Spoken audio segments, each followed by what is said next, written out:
Good morning बच्चों, मैं हूं अविनाश कुमार ठाकुर और हमारा प्यारा सा चैनल है मैक एकेडमी, जिसपे कि हम लोग आज सीखेंगे थर्मोडायनेमिक्स।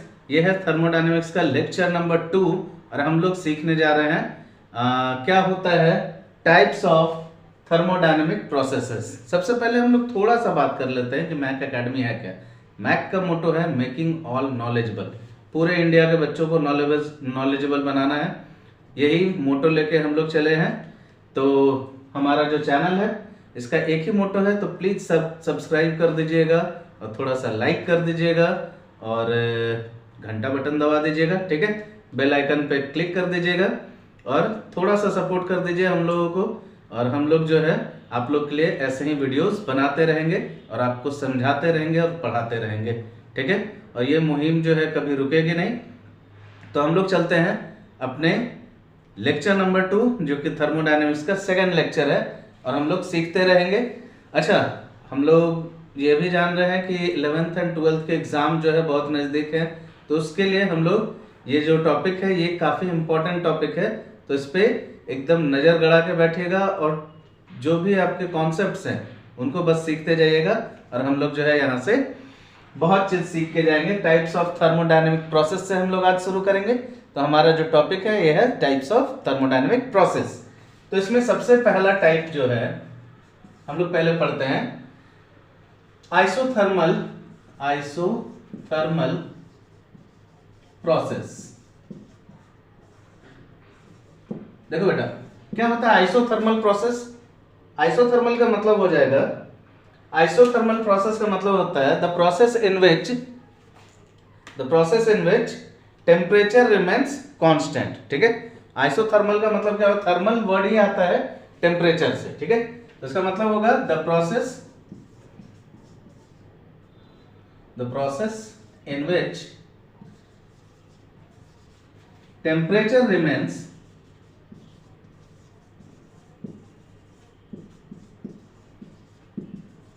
Constant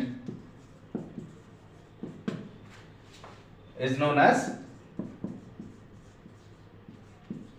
isothermal process। ऐसा प्रोसेस जिसमें कि टेम्परेचर कांस्टेंट रहे उसको हम लोग क्या बोलेंगे, आइसोथर्मल प्रोसेस है वो, ठीक है। मतलब टेम्परेचर बदल नहीं रहा है। मान लेते हैं हम एक एक्सपेरिमेंट कर रहे हैं, कोई एक्सपेरिमेंट चल रहा है, थर्मोडायनेमिक प्रोसेस चल रहा है और उसमें टेम्परेचर अगर ना चेंज हो तो उस तरह के प्रोसेस को क्या बोलेंगे हम लोग, that is a isothermal process, ठीक है, जिसमें कि टेम्परेचर रिमेन्स कांस्टेंट। तो इसका मतलब डेल्टा टी को क्या बोलते थे हम लोग, change in temperature,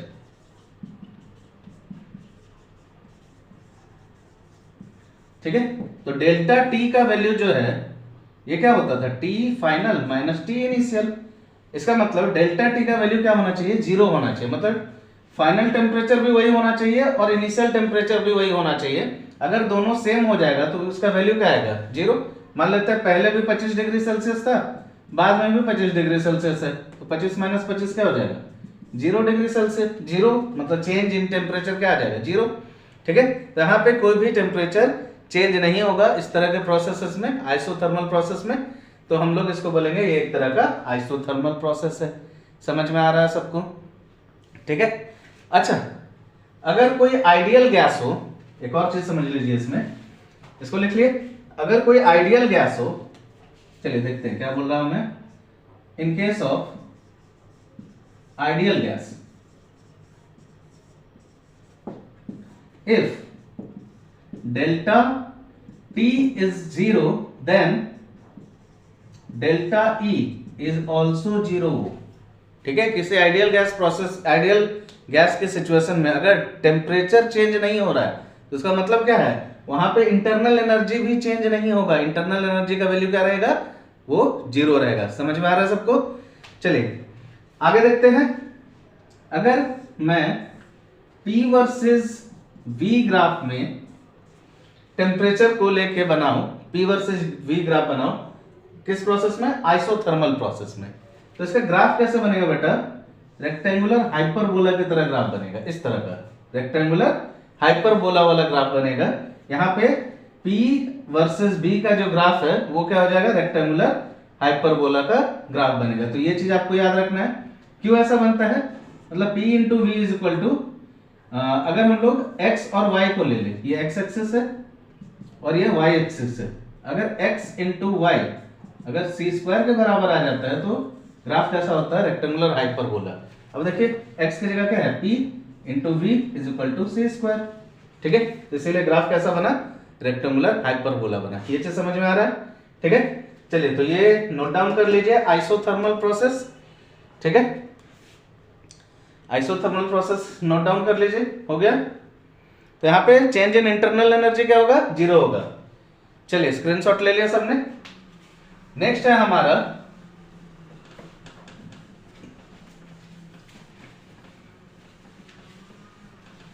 isobaric process. Second है आइसोबारिक प्रोसेस। आइसोबारिक प्रोसेस, देखो बार किसका बेटा यूनिट है, bar is the unit of, bar is the unit of pressure, ठीक है। तो आइसोबारिक प्रोसेस किसको बोलेंगे, ऐसा प्रोसेस जिसमें कि प्रेशर जो है वो कांस्टेंट हो, उस तरह के ये को क्या बोलेंगे, उस तरह के प्रोसेस को क्या बोलेंगे, आइसोबारिक प्रोसेस। द प्रोसेस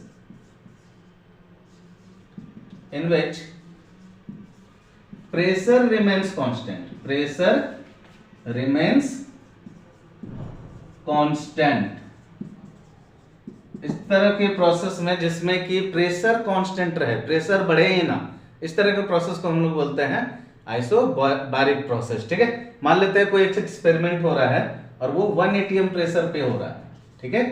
कितने पे, 1 atm प्रेशर पे ये एक्सपेरिमेंट हो रहा है। जैसे कि हम लोग नॉर्मली अगर एक्सपेरिमेंट करते हैं तो क्या होता है, रूम में करते हैं, वहां पे टेम्परेचर भी कांस्टेंट रहता है और जनरली प्रेशर भी कांस्टेंट रहता है। जैसे कि हम लोग जहां पे कर रहे हैं वहां पे तो प्रेशर जनरली चेंज नहीं हो रहा है, ठीक है।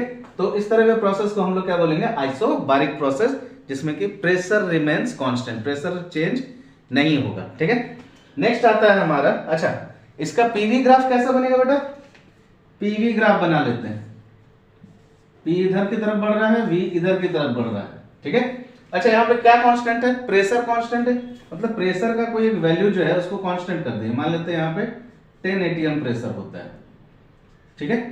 तो अगर यहाँ पे 10 atm को फिक्स करें तो ये फिक्स रहेगा और वॉल्यूम क्या होता जाएगा, बढ़ता जाएगा। अगर वॉल्यूम का वैल्यू बढ़ रहा है और प्रेशर जो है वो कांस्टेंट है तो ये कुछ इस तरह का ग्राफ बनेगा, स्ट्रेट लाइन ग्राफ, ठीक है। प्रेशर जो है हमेशा क्या है, 10 atm पे फिक्स है। यहाँ पे ये atm में ले रहा हूं मैं, वॉल्यूम मान लेते हैं लीटर्स में ले रहे हैं, ठीक है। तो वॉल्यूम तो बढ़ रहा है मगर प्रेशर क्या हो जाएगा, वहां पे कांस्टेंट हो जाएगा। तो ग्राफ कैसा बनेगा, इस तरह का ग्राफ बनेगा, ठीक है। चलिए अगला देखते हैं हम लोग। आइसोबारिक प्रोसेस के बाद लिख लिया सबने, आइसोचोरिक प्रोसेस। चोरिक, ये क्या बोल रहा है सर, आइसोचोरिक प्रोसेस, आइसोचोरिक, सर चोरिक नहीं होता है, कोरिक होता है, गलत बोलते हैं। आइसोकोरिक प्रोसेस, ठीक है। तो देखिए आइसोकोरिक प्रोसेस क्या होता है, द प्रोसेस, बार बार गलत लिख दो, the process in which volume remains constant is known as isochloric process,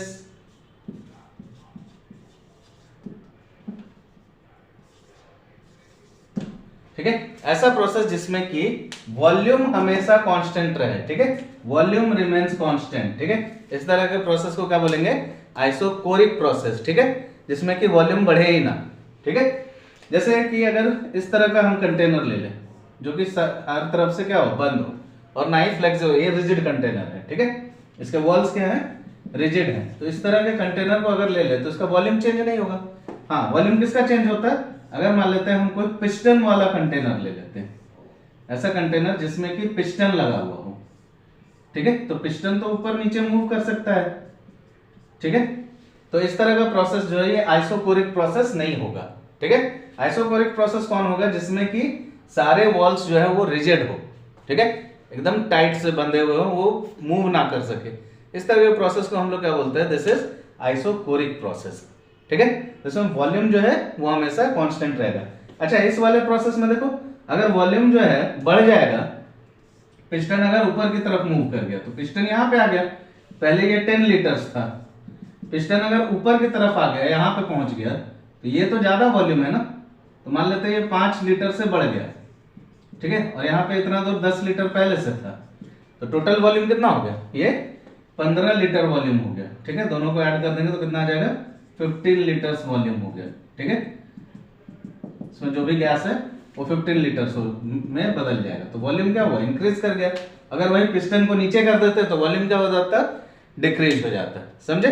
तो इस तरह के प्रोसेस को क्या बोलेंगे? This is a isochoric process, ठीक है। अच्छा, इसका ग्राफ कैसे बनेगा? इसका पीवी ग्राफ बनाते हैं। चलिए इसका बनाते हैं PV graph, P versus V graph. ये हो गया प्रेशर, ये हो गया वॉल्यूम, वॉल्यूम इधर बढ़ रहा है, प्रेशर इधर बढ़ रहा है। कौन सा कांस्टेंट है बेटा?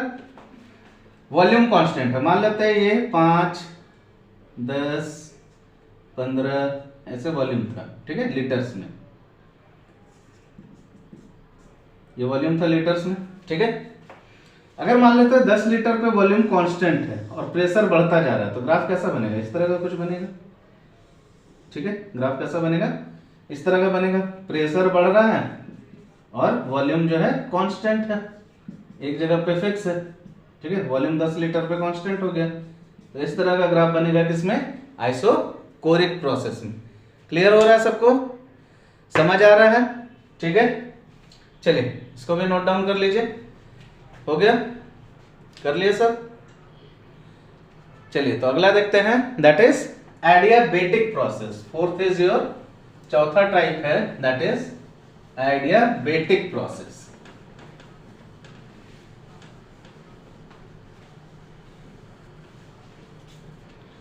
Adiabatic, fourth one is adiabatic process.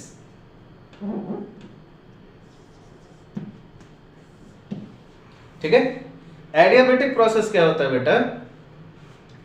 The process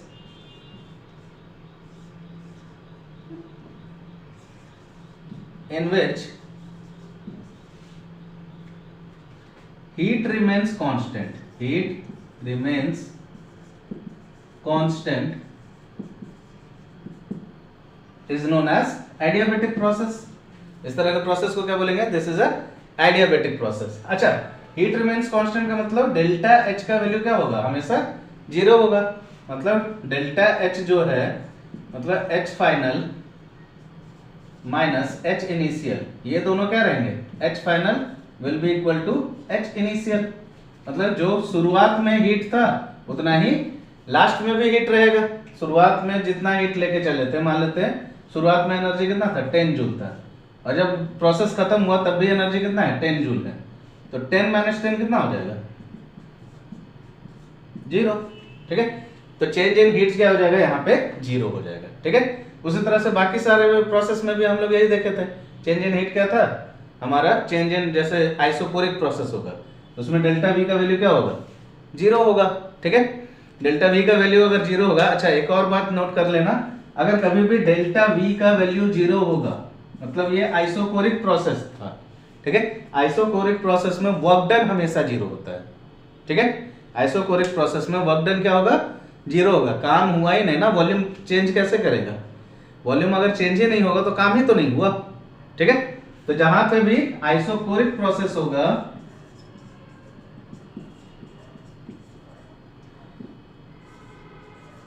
वहां पे वर्क डन हमेशा 0 होगा। ये चीज याद रखना है, वर्क डन क्या होगा? 0 होगा। ये थोड़ा देर पहले जो पढ़ाए थे आइसोकोरिक प्रोसेस, उसमें इसको नोट कर लीजिएगा। ठीक है, ये पॉइंट वहां पे छूट गया था। चलिए उसको भी नोट कर लीजिएगा। डेल्टा भी जहां पे जीरो होगा, आइसोकोरिक प्रोसेस जो भी होगा उसमें वर्क डन हमेशा जीरो होता है। अब पिस्टन मूव ही नहीं किया तो काम कहाँ हुआ, काम तो हुआ नहीं, काम नहीं हुआ इसका मतलब वर्क डन हमेशा क्या होगा, जीरो होगा उस केस में। ठीक है, चलिए इसको देखते हैं एडियाबेटिक प्रोसेस को। एडियाबेटिक प्रोसेस में अगर हम लोग देखें, ग्राफ देखिए अगर इसका, तो ग्राफ कैसा हो जाएगा बेटा, ये हो गया P और ये हो गया V। ठीक है, एडियाबेटिक प्रोसेस का भी ग्राफ इसी तरह का बनता है, रेक्टेंगुलर हाइपरबोला। ठीक है, रेक्टेंगुलर हाइपरबोला ये ग्राफ बनेगा। ठीक है, चलिए तो चारों प्रोसेस समझ गए। कौन कौन सा प्रोसेस था, पहला प्रोसेस जो था वो था आइसोथर्मल प्रोसेस। आइसोथर्मल प्रोसेस में क्या होगा, टेम्परेचर रिमेन्स कांस्टेंट।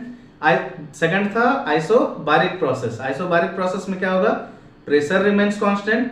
थर्ड क्या था, आइसोकोरिक प्रोसेस जिसमें कि वॉल्यूम रिमेन्स कांस्टेंट।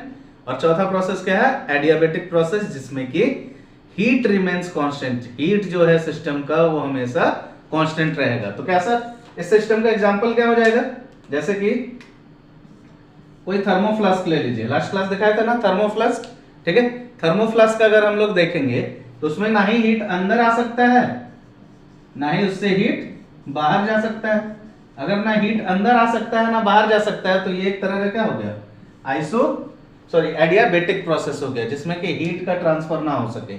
ठीक है, जैसे थर्मोफ्लास्क जो है, थर्मोफ्लास्क वाला जो बोतल आता है वो क्या है, एक तरह का एडियाबेटिक प्रोसेस है। ठीक है, एडियाबेटिक सिस्टम है। ठीक है, और इस तरह के सिस्टम में जो भी प्रोसेस होगा उसको एडियाबेटिक प्रोसेस बोलेंगे हम लोग। क्लियर है यहां तक? चलिए अब नेक्स्ट टॉपिक जो है वो हम लोग देखते हैं। इसको मिटा दे, जल्दी से नोट कर लीजिए।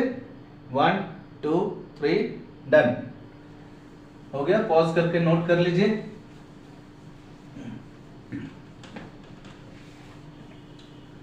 चलिए तो नेक्स्ट जो टॉपिक है हमारा that is form of energy exchange. Form of energy exchange. देखो बेटा, एनर्जी दो तरह से एक्सचेंज होता है सिस्टम और सराउंडिंग के बीच में। सिस्टम और सराउंडिंग के बीच में दो तरह से एनर्जी एक्सचेंज हो सकता है। या तो सिस्टम क्या करे, सराउंडिंग पे काम कर दे या तो उसको हीट दे दे। ठीक है, या तो सिस्टम सराउंडिंग पे काम कर दे या तो उसको हीट दे दे, या फिर सराउंडिंग सिस्टम पे काम कर दे या तो उसको हीट दे दे। तो दो तरह से एनर्जी को हम लोग क्या कर सकते हैं, देख सकते हैं। देखिए एनर्जी एक्सचेंज का दो टाइप है। क्या क्या बोला मैंने, पहला तो हीट, ये क्या हो जाएगा, नॉन मैकेनिकल प्रोसेस। दूसरा वर्क डन, ये क्या हो जाएगा, मैकेनिकल प्रोसेस। ठीक है, अब देखिए सिस्टम और सराउंडिंग के बीच में एनर्जी एक्सचेंज होता है ना। ये मान लेते हैं सिस्टम है और सराउंडिंग। ठीक है, तो सिस्टम जो है या तो सराउंडिंग को हीट देगा या सराउंडिंग से हीट ले लेगा। ठीक है, एक तो ये काम हो गया, या तो सिस्टम जो है सराउंडिंग को हीट दिया या सराउंडिंग से हीट ले लिया। दिया तो इस तरफ का एरो, लिया तो इस तरफ का एरो। या फिर सिस्टम जो है सराउंडिंग को, सराउंडिंग पे वर्क डन कर दे। क्या करे, वर्क डन, काम कर दे इसके लिए कुछ। या फिर सराउंडिंग जो है सिस्टम के लिए कोई काम कर दे। ठीक है, तो ऐसे दो तरह के प्रोसेस हो सकते हैं, एक हीट का एक वर्क डन का। अब कौन सा प्रोसेस पॉजिटिव होगा, कब हम लोग वर्क डन को पॉजिटिव लेंगे, कब हम लोग हीट को पॉजिटिव लेंगे, कब निगेटिव लेंगे, उसको समझिए। अब देखिए सिस्टम पे जब भी एहसान होगा, सिंपल सा बात समझिए, सिस्टम पे जब भी एहसान किया जाएगा वो हमेशा पॉजिटिव रहेगा। याद रहेगा, सिस्टम पे जब भी एहसान कर दोगे, कुछ ना कुछ उसके लिए कर दोगे, या तो हीट दे दो या तो उसके लिए कुछ काम कर दो, मर मिटो उसके लिए। ठीक है, तो हमेशा सिस्टम क्या होगा, वहां पे खुश हो जाएगा और सिस्टम जो है पॉजिटिव हो जाएगा, बल्ले बल्ले। ठीक है, तो देखो सराउंडिंग से सिस्टम में हीट आया तो क्या होगा, पॉजिटिव। सिस्टम को हीट मिला ना, कुछ गया थोड़ी, सिस्टम को क्या हुआ, हीट मिला। सिस्टम को अगर हीट मिला तो इसका मतलब क्या हुआ, सिस्टम खुश होगा। सिस्टम खुश हुआ तो पॉजिटिव। सिस्टम से अगर हीट गया तो क्या होगा, सिस्टम रो पड़ेगा, रोने लगेगा सिस्टम, है ना। सिस्टम का हीट गया किसके पास, सराउंडिंग के पास, तो सिस्टम का हीट एनर्जी कम हो गया। इसका मतलब सिस्टम जो है हीट लूज किया तो उसका वैल्यू क्या होगा, नेगेटिव होगा। सेकेंड, सिस्टम पे सराउंडिंग अगर काम कर दे, ये सराउंडिंग है, ये सिस्टम पे काम कर दे, मतलब सिस्टम के लिए कुछ काम किया, एहसान किया सिस्टम पे, ठीक है, तो वर्क डन यहां पे क्या होगा, पॉजिटिव। क्या बोले, जब भी सिस्टम पे एहसान होगा तो पॉजिटिव, अगर सिस्टम किसी पे एहसान करेगा तो सिस्टम नाराज हो जाता है फिर, ठीक है। तो सिस्टम ने वर्क डन किया, ठीक है, इसका मतलब ये क्या होगा, नेगेटिव। चलिए इसको डायग्राम से समझते हैं। मान लेते हैं ये हमारा क्या है, सिस्टम। इसके बाहर का जो भी चीज होगा वो क्या कहलाएगा, सराउंडिंग, ठीक है। तो मान लेते हैं सिस्टम ने हीट दिया तो क्या होगा, पॉजिटिव, सॉरी नेगेटिव ना, सिस्टम खुश नहीं है ना, सिस्टम क्या हुआ, नाराज हो गया, हीट ले लिया कोई उसका, कौन लिया, सराउंडिंग लिया। सिस्टम को हीट मिल गया, सराउंडिंग जो है सिस्टम को हीट दिया, ये क्या हो जाएगा, पॉजिटिव, ठीक है। उसी तरीके से सिस्टम जो है सराउंडिंग पे वर्क डन कर दिया तो वर्क डन क्या होगा, नेगेटिव, ठीक है। सराउंडिंग ने सिस्टम पे वर्क डन कर दिया तो वर्क डन क्या होगा, यहाँ पे पॉजिटिव हो जाएगा। समझ में आ रहा है ये चीज, सिस्टम कब सराउंडिंग पे काम करेगा तो क्या होगा और कैसे होगा, ये चीज समझ में आ रहा है सबको। तो यहाँ पे हम लोग एनर्जी एक्सचेंज का दो फॉर्म देखेंगे, ठीक है, हीट और वर्क डन, ठीक है। तो आज का हमारा जो टॉपिक होगा वो हीट पे ही होगा, हीट पे ही हम लोग आगे प्रोसीड करेंगे, ठीक है। चलिए तो इसको नोट डाउन कर लीजिए जल्दी से, हो गया, कर लिए, पॉज करके नोट डाउन कर लो। चलिए आगे देखते हैं।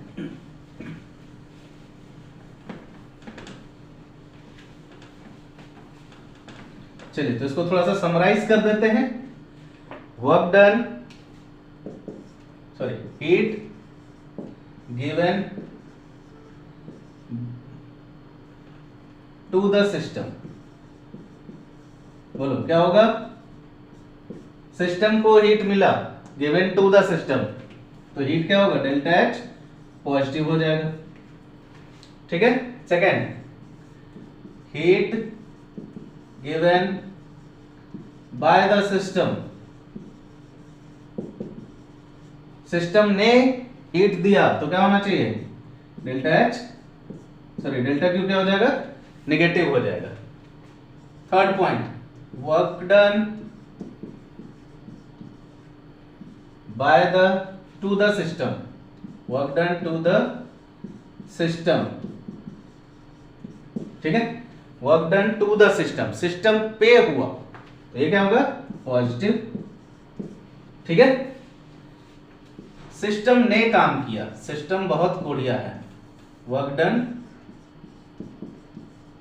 सिस्टम हमेशा चीजें चाहता है, work done by the system, आप ही लोगों की तरह होगा, ठीक है। तो ये क्या होगा, negative. Work done to the system, system पे वर्क डन हुआ, ठीक है, सिस्टम के ऊपर कोई एहसान कर दिया, तुमको कोई आइसक्रीम खिला दे कितना खुश हो जाओगे, है ना। सिस्टम जो है, सिस्टम पे क्या हुआ, एहसान हुआ, सिस्टम पे वर्क डन हुआ, ठीक है, तो वो क्या हुआ, पॉजिटिव। सिस्टम ने वर्क डन किया तो वो क्या हुआ, नेगेटिव। देखो कैसे होता है वर्क डन, सिस्टम पे और सिस्टम ने। मान लेते हैं हमारे पास एक पिस्टन है, पिस्टन वाला सिस्टम है, ठीक है, इसमें पिस्टन लगा हुआ है ऐसे, पिचकारी सिस्टम जानते हो ना, इसमें मान लेते हैं कोई गैस भरा हुआ है, पिस्टन क्या होता है, पिचकारी या सिरिंज, ये क्या है, एक तरह का वेरिएबल, मतलब वॉल्यूम चेंज हो सकता है इसमें, ठीक है, इसमें पिस्टन लगा होता है, ठीक है, दिखाया था ना लास्ट क्लास, अभी भी होगा, देखो ये वाला इस तरह का सिरिंज, ठीक है, इसमें देखो वॉल्यूम चेंज हो रहा है, ठीक है। देखिए अगर पिस्टन जो है ऊपर की तरफ मूव करेगा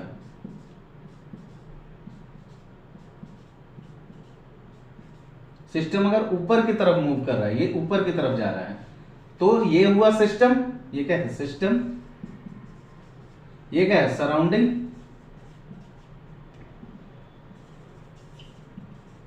अब देखो सिस्टम जो है, ये जो पिस्टन है ऊपर की तरफ जा रहा है, तो सराउंडिंग पे काम हुआ, तो ये क्या कहलाएगा work done by the system. System को मेहनत करना पड़ा, पिस्टन को ऊपर करने के लिए सिस्टम को क्या करना पड़ा, मेहनत करना पड़ा, तो ये हमेशा निगेटिव होगा।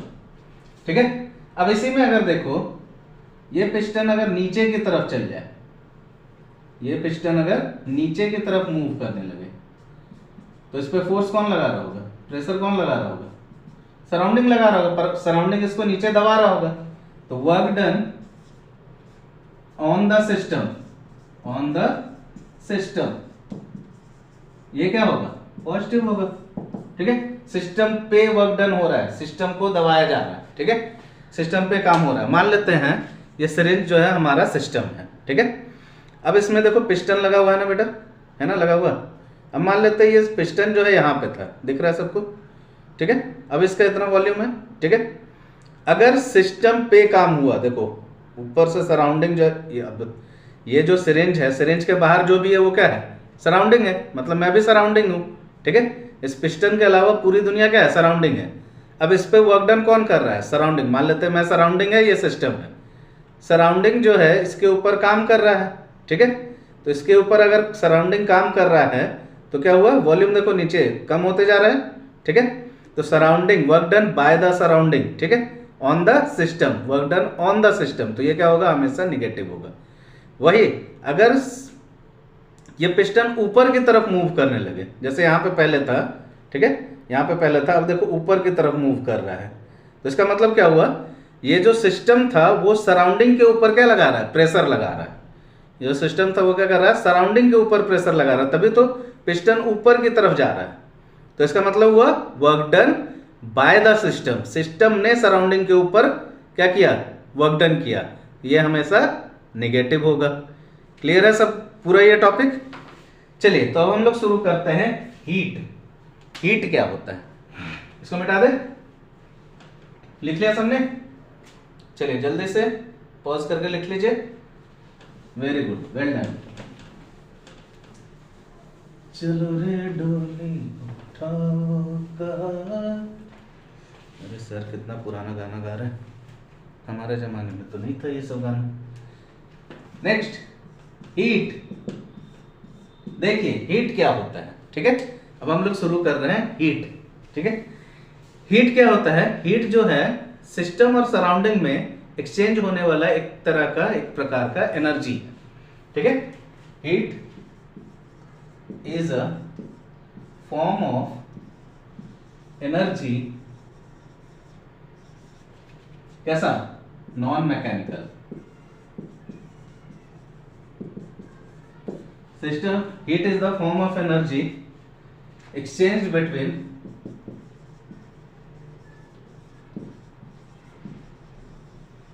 system and surrounding।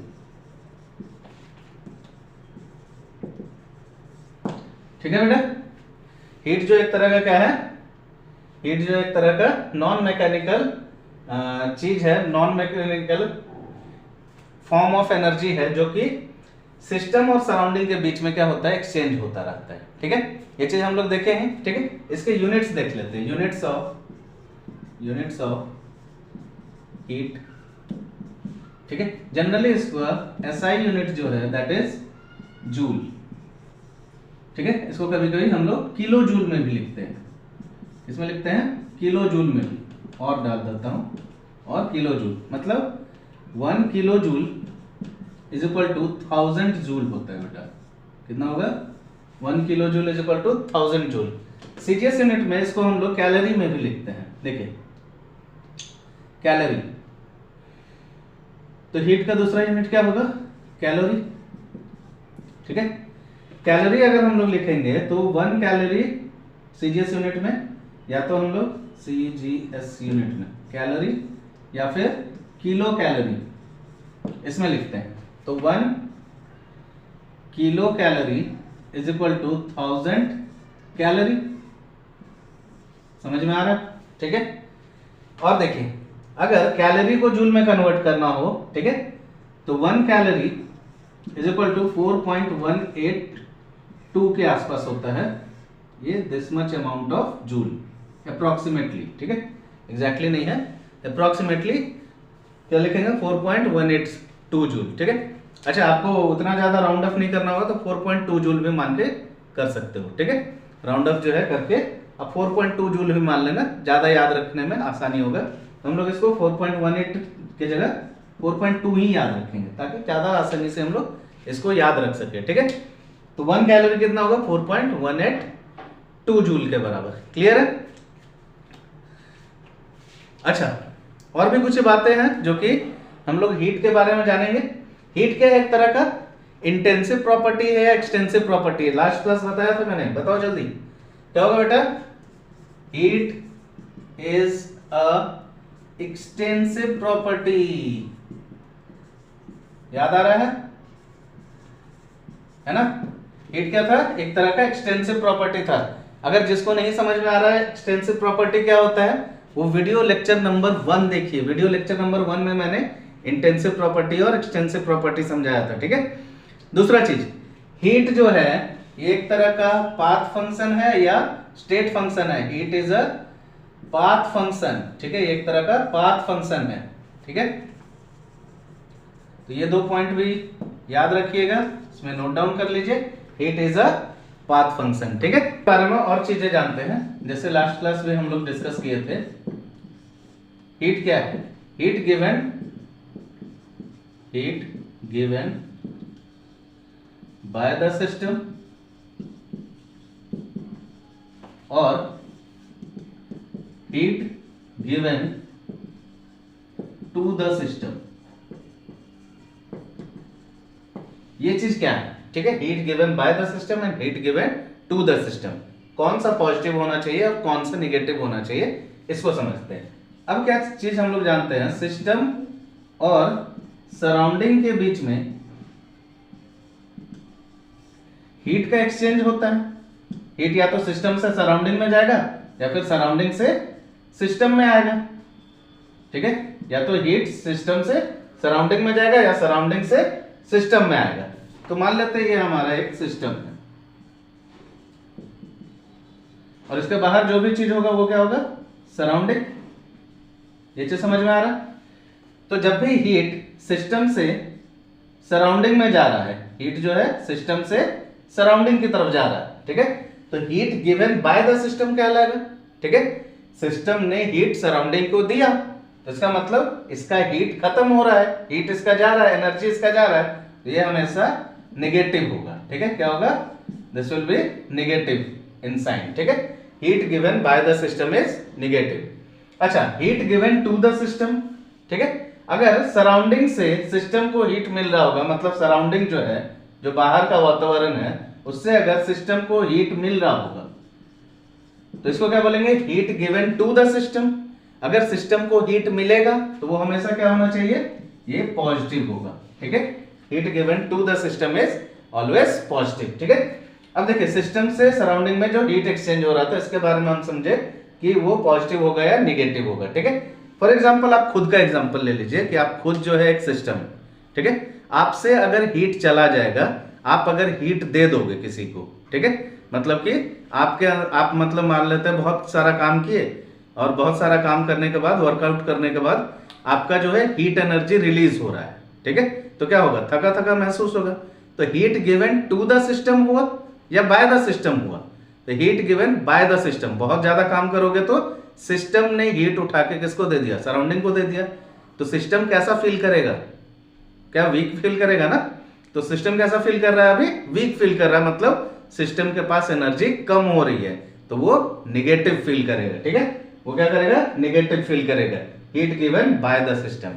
अगर सराउंडिंग से सिस्टम को हीट मिल जाए, ठीक है, मान लेते हैं किसी ने आपको ग्लूकोन डी पिला दिया, ठीक है, बहुत सारा ग्लूकोज दे दिया वर्कआउट के बाद, तो क्या हुआ? बाहर से कोई एक सोर्स ऑफ एनर्जी जो है आपके बॉडी के अंदर गया।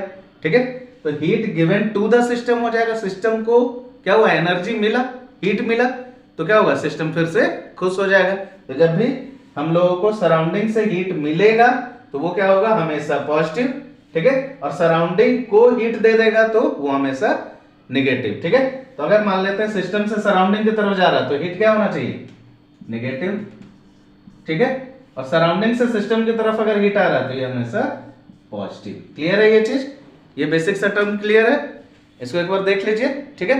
अगला जो टॉपिक है हमारा that is specific heat capacity, ठीक है। तो हेडिंग डालते हैं, लिख लीजिए इसको, पॉज करके लिख लीजिए, ठीक है।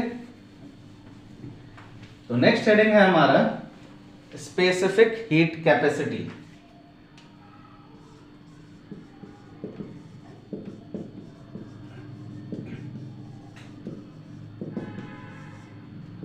Specific heat capacity, specific heat capacity क्या होता है इसको समझते हैं बेटा। इसको डिनोट करते हैं हम लोग एस से, ठीक है, एस से इसको डिनोट करेंगे। ये होता क्या है, इसको डिफाइन कैसे करते हैं ये समझिए।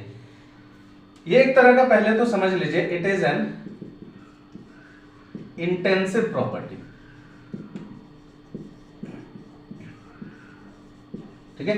ये चीज बहुत बार एग्जाम में पूछता है, इंटेंसिव प्रॉपर्टी क्या होता है, एक्सटेंसिव प्रॉपर्टी क्या होता है, या फिर आपको 4 ऑप्शन दे देगा, बोलेगा इनमें से कौन इंटेंसिव प्रॉपर्टी है, कौन एक्सटेंसिव प्रॉपर्टी। तो हर एक जो भी चीज हम लोग पढ़ेंगे उसमें ये चीज जरूर जानना है कि वो इंटेंसिव प्रॉपर्टी है या एक्सटेंसिव प्रॉपर्टी है, ठीक है।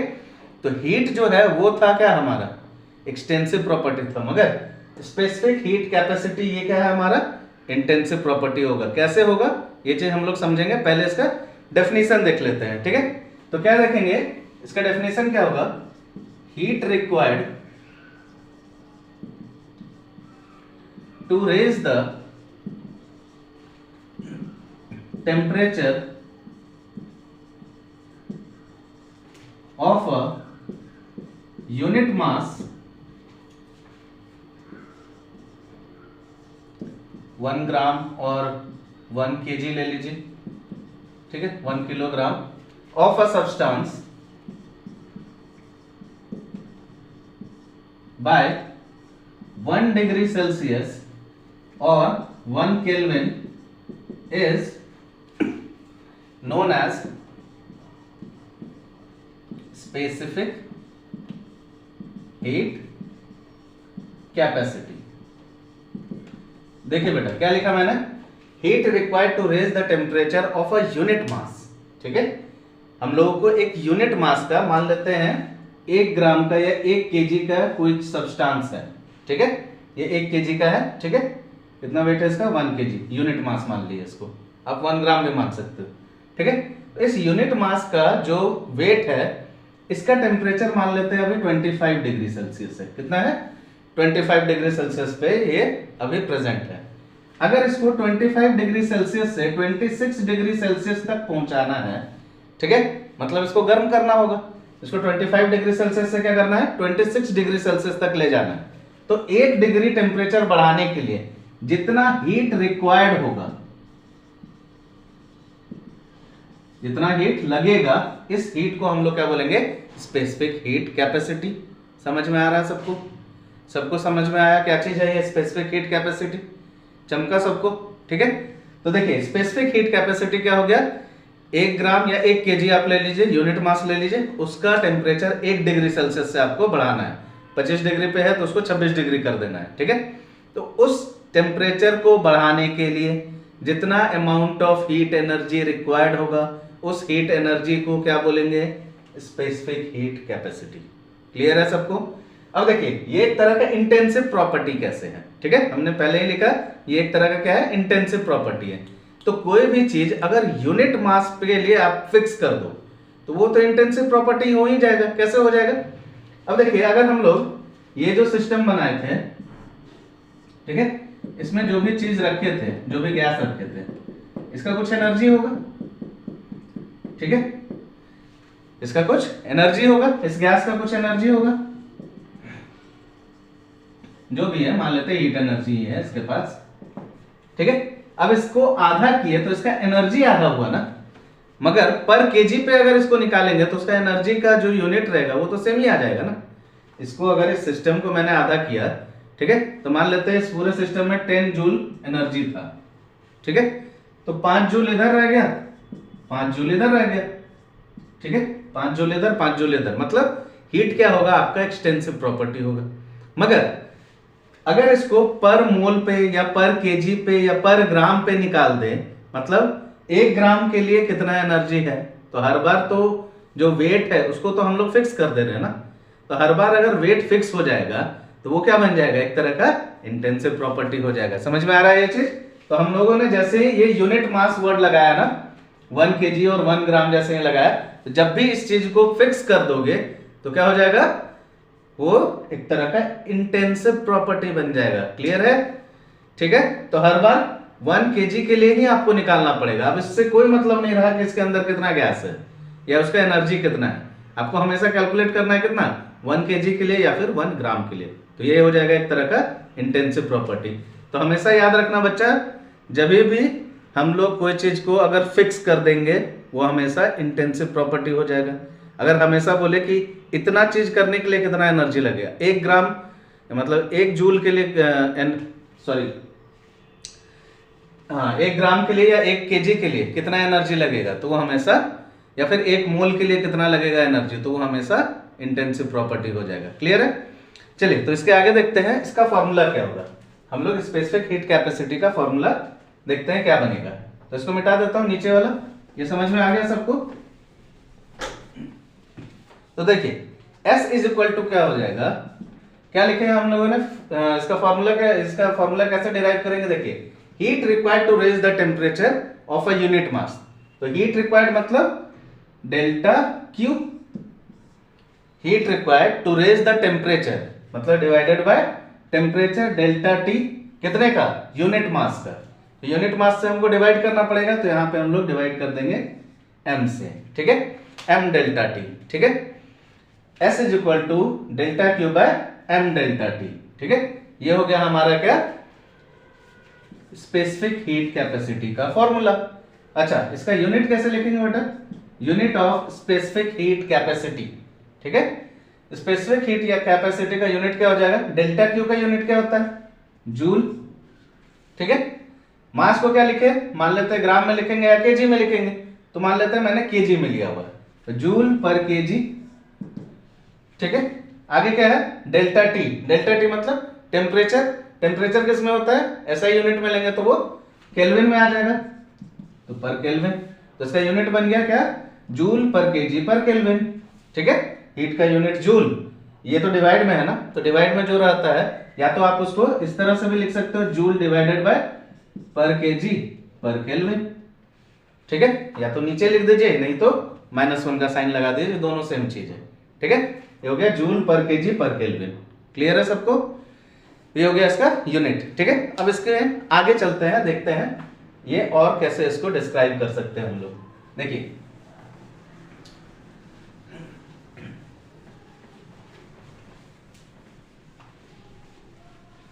देखिए ये जो फॉर्मूला हम लोगों ने लिखा, this is for a large change.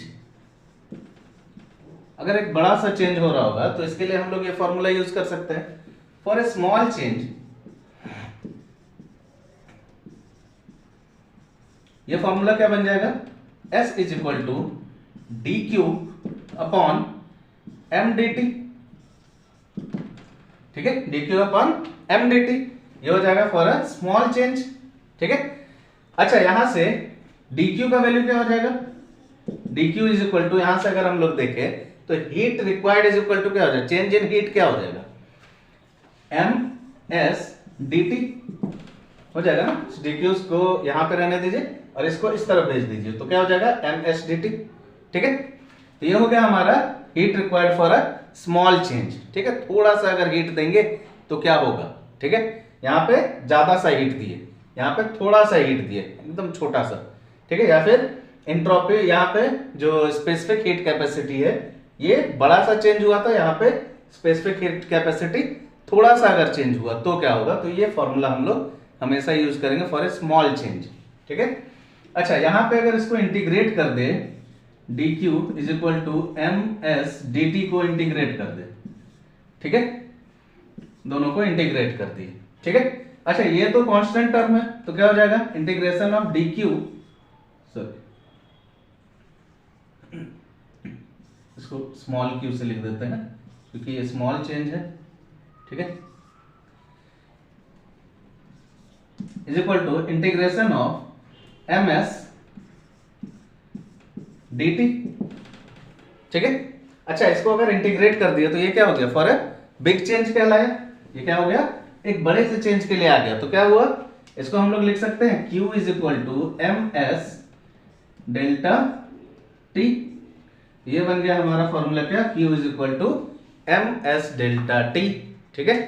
For ये क्या हो गया, स्पेसिफिक हीट कैपेसिटी में हीट कितना यूज हुआ उसको निकालने का formula, Q is equal to M S D T, ठीक है, डेल्टा टी। ये फॉर्मूला हम लोग बहुत जगह यूज करेंगे, बहुत ही इंपॉर्टेंट फॉर्मूला है, तो इसको आप लोग अच्छे से नोट डाउन कर लीजिए, ठीक है। क्लियर है, समझ में आ रहा है सबको। अगर इसी चीज को हम लोग नेक्स्ट टॉपिक में चले, मोलर हीट कैपेसिटी देखें, मोलर हीट कैपेसिटी क्या होता है उसको समझते हैं। इसको मिटा दो, देखिए, तो नेक्स्ट हेडिंग दीजिए मोलर हीट कैपेसिटी।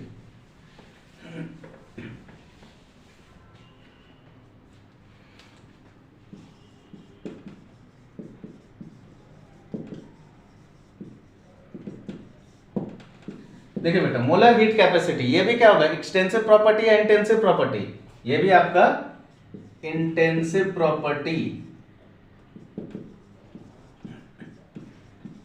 ये भी आपका क्या होगा, एक तरह का इंटेंसिव प्रॉपर्टी। क्यों होगा, समझ में आ रहा है क्यों होगा, क्योंकि ये भी एक मोल के लिए मैंने फिक्स कर दिया, heat required to change the temperature by 1 mole, ठीक है। तो इसका डेफिनेशन क्या हो जाएगा, heat required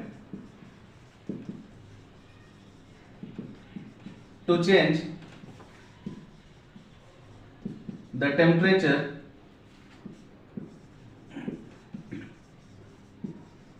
of a substance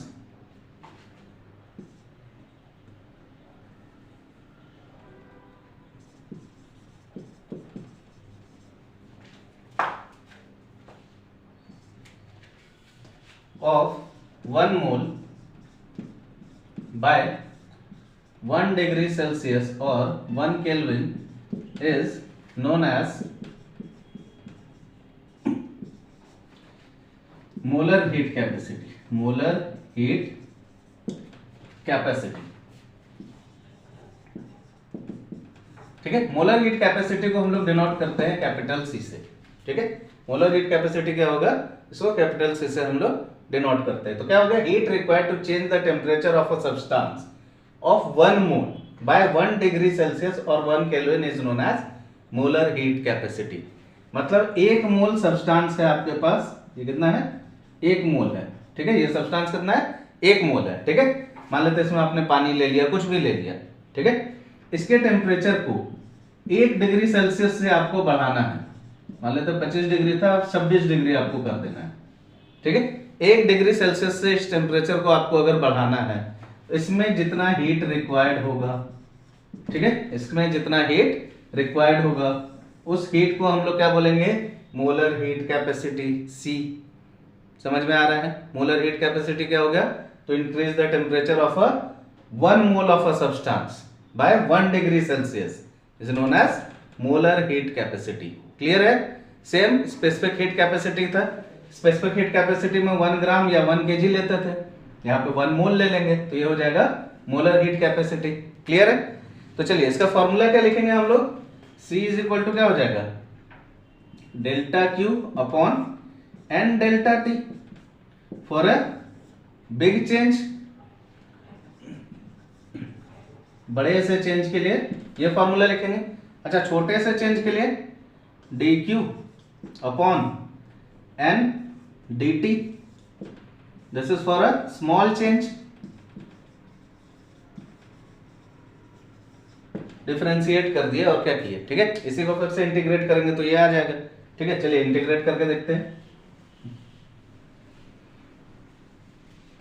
देखिए तो dq इज इक्वल टू क्या हो जाएगा बेटा, बताओ। dq इज इक्वल टू क्या हो जाएगा, इधर भेज देंगे तो nc dt हो जाएगा। dq is equal to nc dt।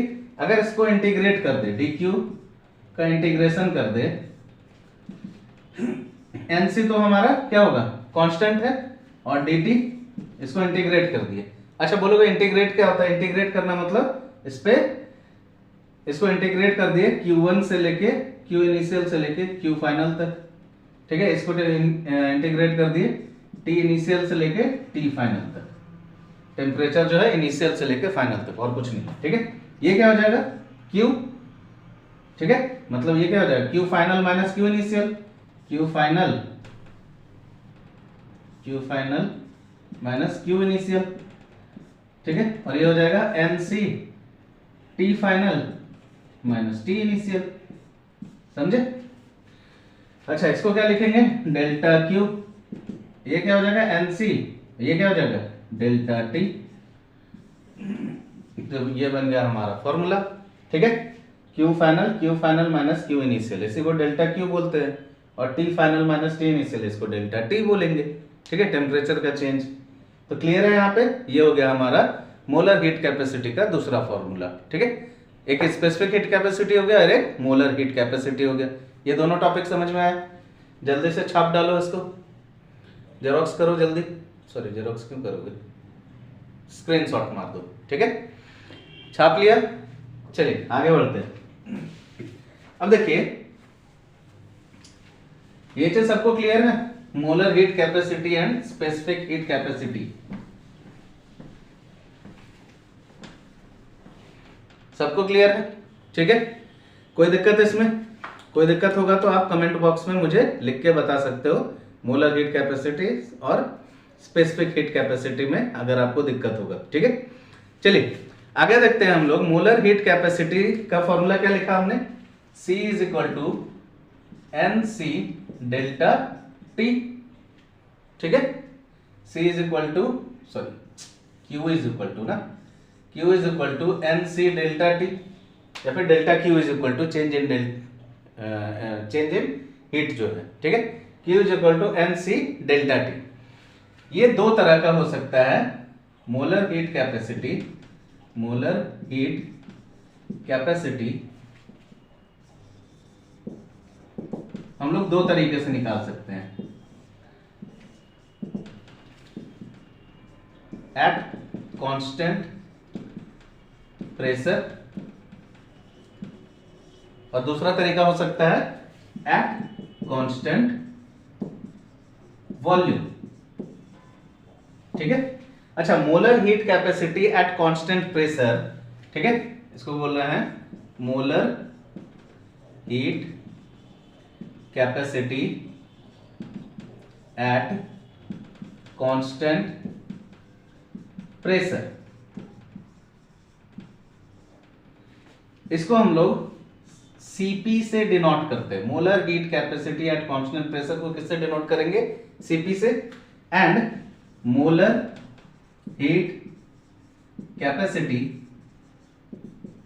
At constant volume, इसको हम लोग डिनोट करेंगे Cv से। किसे डिनोट करेंगे? Molar heat capacity at constant pressure को Cp से, and molar heat capacity at constant pressure volume को Cv से, ठीक है। ये दो तरह के हमारे मोलर हीट कैपेसिटी के फॉर्मूला बनते हैं, ठीक है, Cp एंड Cv, ठीक है। Cp और Cv क्या है समझ में आया? मोलर हीट कैपेसिटी जो निकाल रहे हैं अगर कांस्टेंट प्रेशर पे रखेंगे, मतलब कोई भी आइसोबारिक ये में होना चाहिए, ठीक है, किसी भी आइसोबारिक सिस्टम में हो रहा हो, ठीक है। ये क्या हो रहा हो? किसी भी आइसोबारिक सिस्टम में, आइसोबारिक सिस्टम। तो टाइप्स ऑफ सिस्टम मैंने सिखाया था। आइसोबारिक सिस्टम क्या होता है, या फिर आइसोकोरिक सिस्टम, ठीक है, चोरिक नहीं, चोरी नहीं करना है, ठीक है। आइसोकोरिक सिस्टम में इसको लिखेंगे Cv, आइसोबारिक सिस्टम में इसको लिखेंगे Cp। बताया था ना, आइसोबारिक सिस्टम क्या होता है? जहां पे प्रेशर कांस्टेंट रहता है उसको आइसोबारिक सिस्टम बोलते हैं, जहां पे टेम्परेचर, जहां पे वॉल्यूम कांस्टेंट होगा उसको आइसोकोरिक सिस्टम बोलेंगे, ठीक है। तो आइसोकोरिक सिस्टम में मोलर हीट कैपेसिटी को Cv डिनोट करेंगे, एंड आइसोबारिक सिस्टम में मोलर हीट कैपेसिटी को Cp से डिनोट करेंगे। अब Cp और Cv के बीच में क्या रिलेशनशिप है? चलिए तो इसको देखते हैं, relationship between Cp and Cv।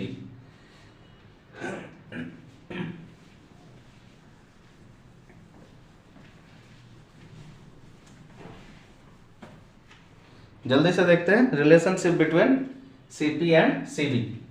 देखिए रिलेशनशिप बिटवीन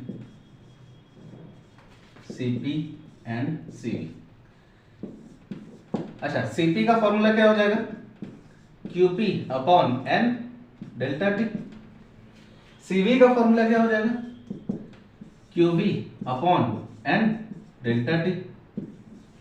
ठीक है, यहां पे कांस्टेंट प्रेशर लेंगे तो हीट भी एट कांस्टेंट प्रेशर हो जाएगा, यहां पे कांस्टेंट वॉल्यूम लेंगे तो हीट भी एट कांस्टेंट वॉल्यूम हो जाएगा। Molar heat capacity at constant volume, तो हीट भी क्या लेंगे? कांस्टेंट वॉल्यूम पे ही लेंगे, पूरा सिस्टम ही कांस्टेंट है, कांस्टेंट वॉल्यूम पे है। कांस्टेंट वॉल्यूम मतलब ये सिस्टम का साइज चेंज नहीं हो रहा, पिस्टन वाला सिस्टम नहीं है। ठीक है, ये बिना पिस्टन वाला सिस्टम है, जिसमें वॉल्यूम चेंज होता है वो पिस्टन लगा होता है। ठीक है, वॉल्यूम चेंज हो जाएगा उसका। ठीक है, जैसे पिस्टन वाला कोई भी वो सिस्टम लेंगे, यहाँ पे पिस्टन लगा हुआ है, इसका जो है वॉल्यूम चेंज हो सकता है। मान लेते हैं अभी ये 10 लीटर का है, तो अगर ये प्रेशर लगा इधर से, ठीक है, तो ये अगर यहां तक चला गया, हो सकता है 2 लीटर बढ़ जाए उसमें, तो ये क्या हो जाएगा? 10 से 12 लीटर हो जाएगा। तो ये क्या है? एक वेरिएबल वॉल्यूम सिस्टम हो जाएगा। ठीक है, इस तरह के सिस्टम को हम लोग कांस्टेंट वॉल्यूम सिस्टम बोलते हैं, जिसका कि शेप साइज चेंज नहीं हो सकता है। ठीक है, ये वेरिएबल वॉल्यूम सिस्टम, ये कांस्टेंट वॉल्यूम सिस्टम। क्लियर है? इसमें Cp का वैल्यू कांस्टेंट प्रेशर पे क्या हो जाएगा? Qp by n del T, and Cv का value Qv by n del T. ठीक है, चलिए इसके बीच में रिलेशनशिप देखते हैं क्या होगा। अब देखिए Cp माइनस Cv ये होता है R के बराबर। R क्या है बेटा? What is R? R है यहां पे गैस कांस्टेंट। R क्या है यहां पे? Gas constant. अच्छा, इसका वैल्यू क्या होता है? गैसेस स्टेट में हम लोग पढ़ते हैं इसका वैल्यू। गैस कांस्टेंट का वैल्यू क्या होता है? 8.314, ठीक है, जूल। ठीक है, 8.314 जूल। ठीक है, और 0.0821 मोल पर litre, sorry ATM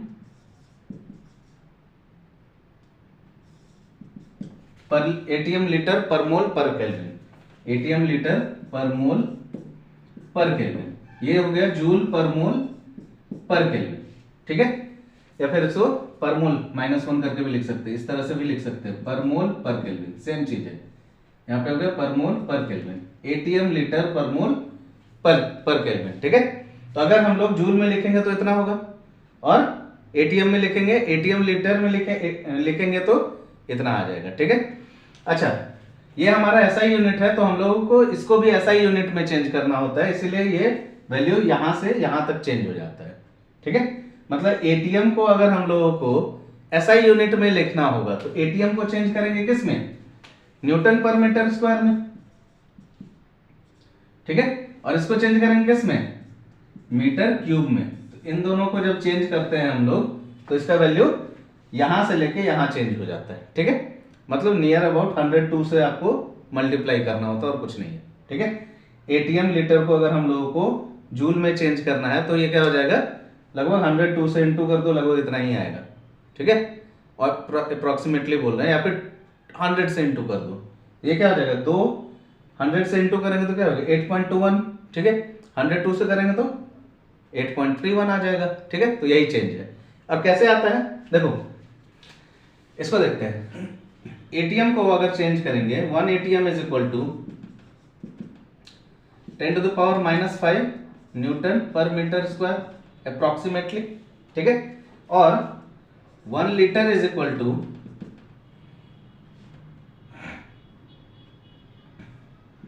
10⁻³ metre cube.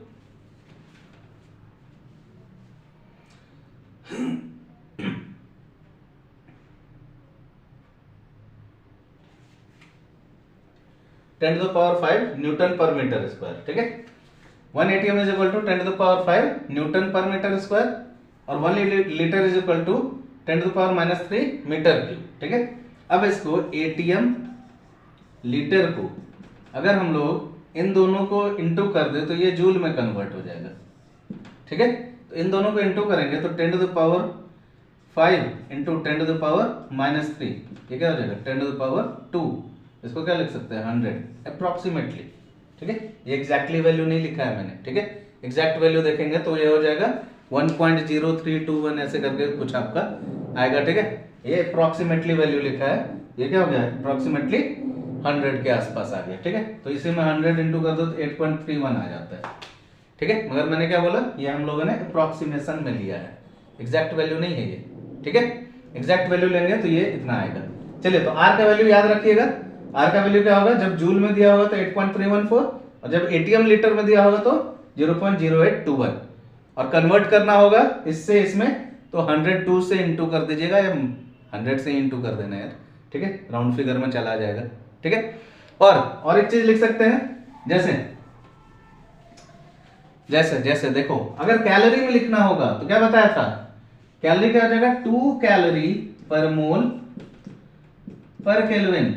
ठीक है, देखो कैलोरी का वैल्यू इसीलिए लिखवाए थे, क्या होगा 1 calorie is equal to 4.18 joule. अब इससे इसको इंटू करके देखो। ठीक है, 2 कैलोरी का मतलब क्या हो जाएगा 8.31 के आसपास नहीं आ जाएगा, इंटू करो, इसके आसपास ही वैल्यू आएगा आपको। ठीक है, 1 कैलोरी में 4.18 जूल तो 2 कैलोरी में इतना जूल हो जाएगा। तो आर के ये 3 वैल्यू लिख सकते हैं हम लोग, एक तो जूल में, दूसरा एटीएम पर लीटर में, एटीएम लीटर पर मोल पर केल्विन में, और तीसरा कैलोरी पर मोल पर केल्विन में लिख सकते हैं। ठीक है, क्लियर है ये 3 चीज। तो ये हो गया Cp minus Cv is equal to R के बराबर होता है। ठीक है, चलिए, तो ये हो गया आर के बारे में डिस्कशन कि आर हम लोग कैसे निकालते हैं, आर का वैल्यू क्या लिखेंगे। ठीक है, अब इस चीज को देखते हैं, Cp minus Cv is equal to R क्या होता है। ठीक है, चलिए इसको लेके बढ़ते हैं। हम नोट कर लिया सबने, देखिए Cp minus Cv is equal to are.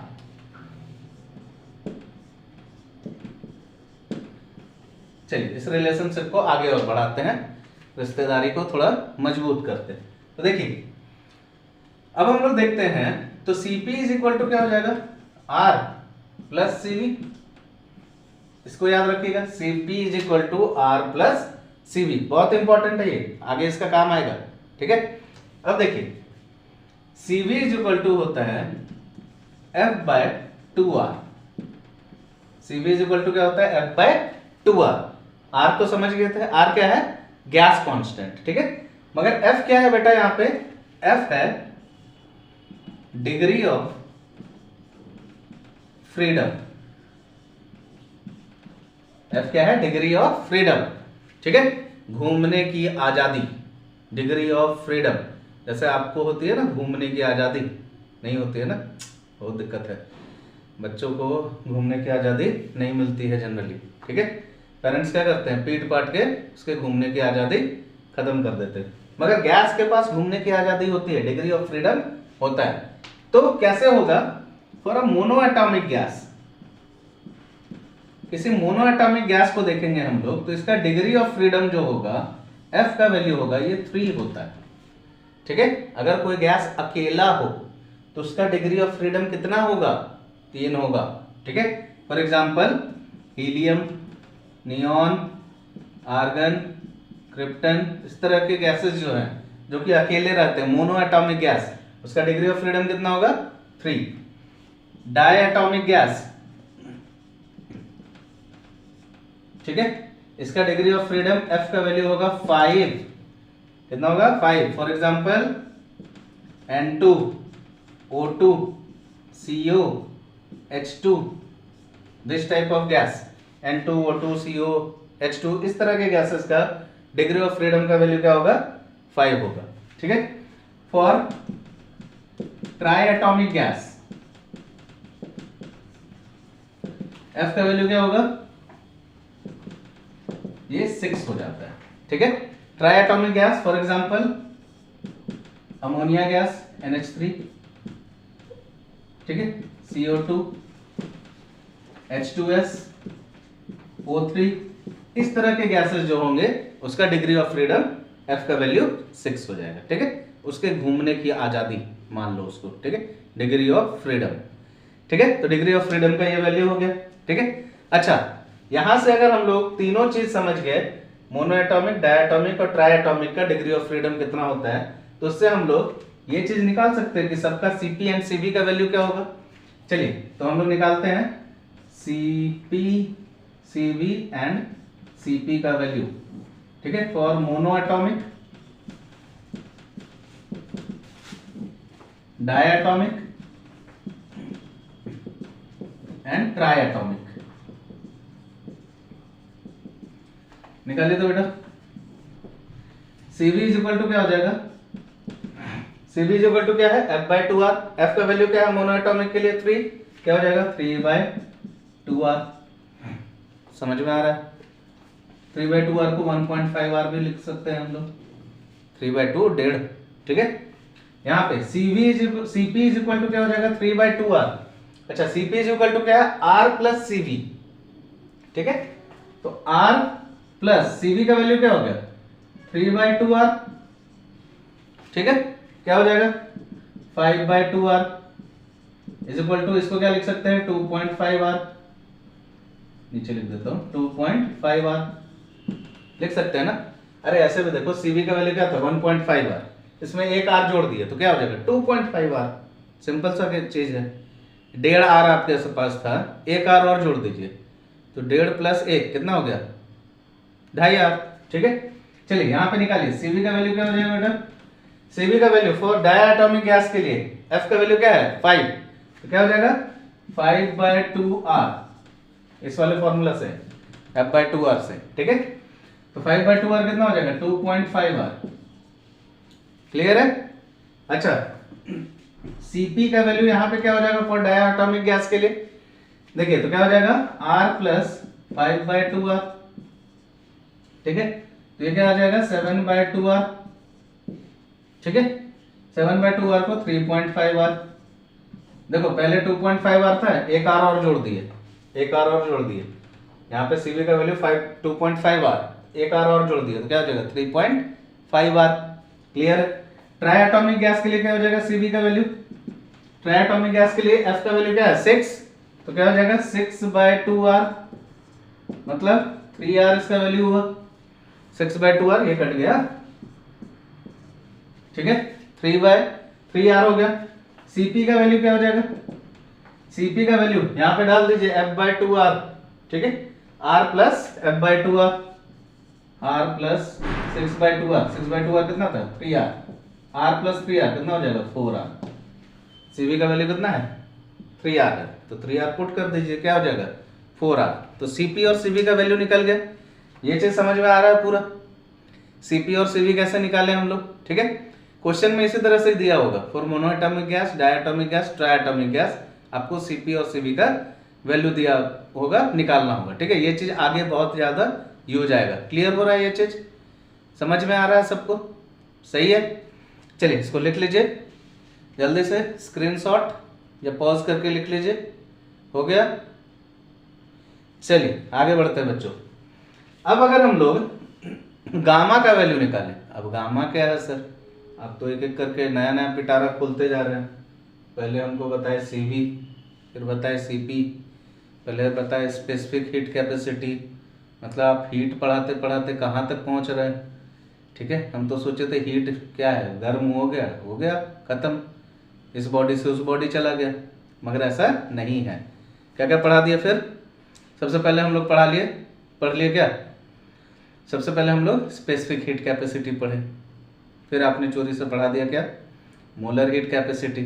Molar heat capacity पढ़ाने के बाद आपने बोला ये 2 तरह का होता है, हमने वो भी मान लिया, ठीक है 2 तरह का होता है, molar heat capacity at constant pressure CP and molar heat capacity at constant volume CV, ठीक है। यहाँ तक तो ठीक था, आपने वो निकालने में बता दिया। अब बोले आप 3 तरह से CP और CV निकलेगा for monoatomic gas, diatomic gas, triatomic gas, वो भी पढ़ लिए।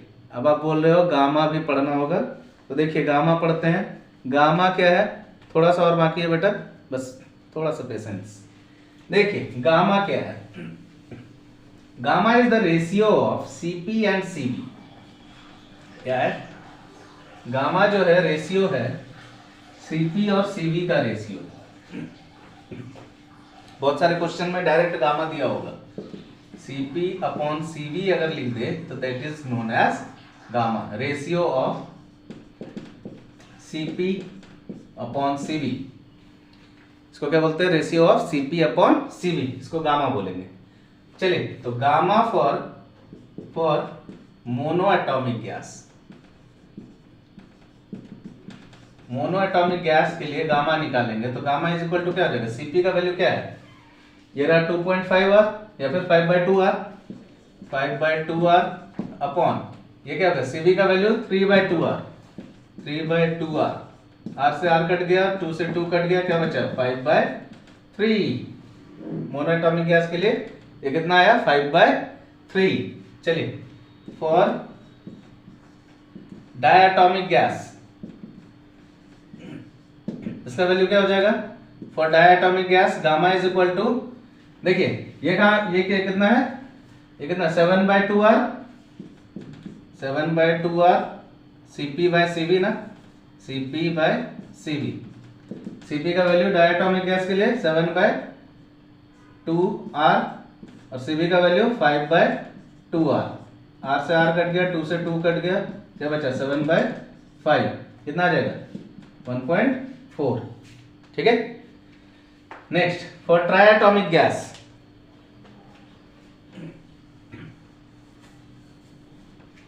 For triatomic gas